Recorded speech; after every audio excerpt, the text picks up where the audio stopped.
Bonjour Laurent Champenois, vous êtes donc agriculteur-éleveur, secrétaire général de la FDSEA 51. On l'a entendu, hier Sébastien Lecornu a annoncé sa volonté d'accélérer la vaccination. Le Premier ministre qui annonce aussi la mobilisation des vétérinaires de l'armée. Pas suffisant selon vous ? Bonjour, merci de m'inviter. Pas suffisant, je ne sais pas. Ce qu'on sait aujourd'hui, c'est qu'effectivement, il y a un protocole qui avait été validé avec les vétérinaires, avec la profession. Ce protocole, aujourd'hui, il évolue puisqu'on est en mesure de vacciner un peu plus d'animaux et donc on va être capable de vacciner 700-800 000 animaux en faisant un vrai cordon et finalement essayer d'assainir toute une zone du territoire pour éviter la progression de la maladie.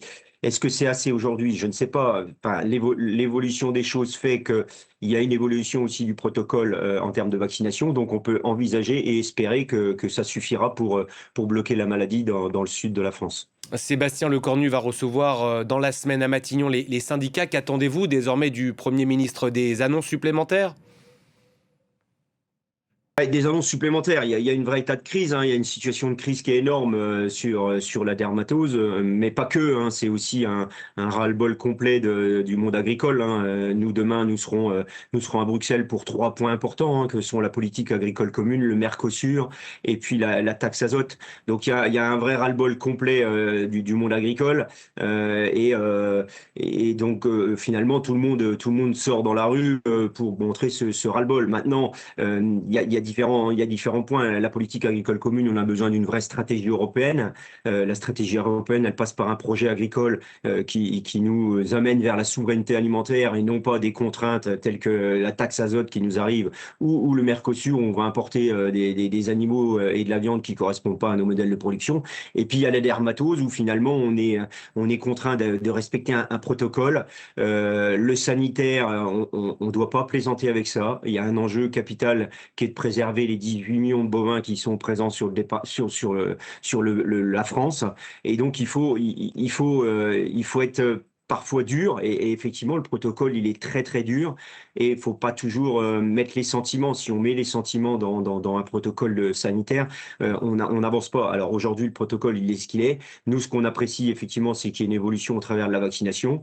Maintenant, peut-être qu'il faudra qu'il évolue dans le temps, hein, et c'est aussi l'objet des différents rendez-vous avec le Premier ministre, peut-être de le faire évoluer en fonction aussi de la situation, toujours en accord avec les scientifiques, parce que nous, notre position, c'est effectivement les scientifiques qui nous alimentent et qui nous donnent aussi une position à défendre. Si vous n'êtes pas écouté, vous serez toujours aussi déterminé à poursuivre les blocages, même pendant Noël et le Nouvel An s'il le faut? Écoutez, nous, comme je vous l'ai dit, on va à Bruxelles demain. En fonction du retour de Bruxelles et autres, peut-être qu'il y aura d'autres blocages, d'autres mobilisations. J'avoue que ma volonté, c'est pas d'emmener mes adhérents et mes agriculteurs faire des blocages pendant les fêtes de Noël. Les fêtes de Noël, c'est aussi un moment familial où on doit à un moment donné se reposer, se reconcentrer aussi sur nos valeurs de famille, nos valeurs de collectif, de partage.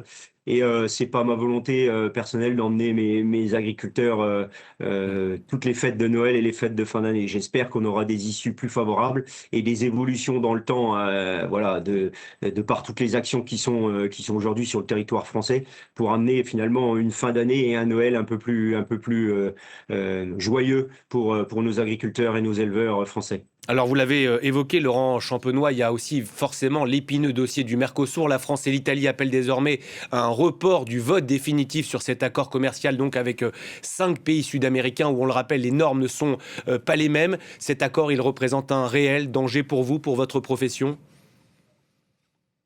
Oui, pour de nombreuses filières, hein, on va importer 99 000 tonnes de viande bovine, on va importer du sucre, on va importer de l'éthanol, voilà, et toujours avec des modèles de production qui correspondent pas aux nôtres. La viande bovine, c'est typiquement des modèles d'élevage qui n'ont rien de comparable aux élevages européens et C'est de la français, concurrence avec déloyale? d'utilisation. Ben, c'est une forme de concurrence déloyale, puisqu'ils n'ont pas les mêmes coûts de production, le niveau de charge sociale, le niveau de charge environnementale, les exigences de la population.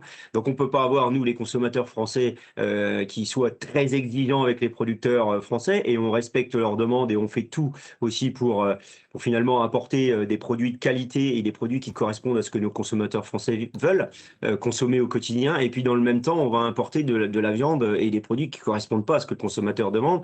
Et puis, on va les mettre dans des lieux de consommation où il y aura peu de contrôle, dans des unités de transformation. Et du coup, le consommateur français ou européen ne va pas se rendre compte. Donc là, on dit non, il faut globalement les mêmes modèles de production, les mêmes charges complètes. Et puis, on peut être sur le marché en concurrence. Mais là, aujourd'hui, effectivement, c'est de la concurrence complètement déloyale. Emmanuel Macron appelle donc, je l'ai dit, à un report de ce vote définitif. Vous avez l'impression que dans ce dossier, le président de la République, il vous défend?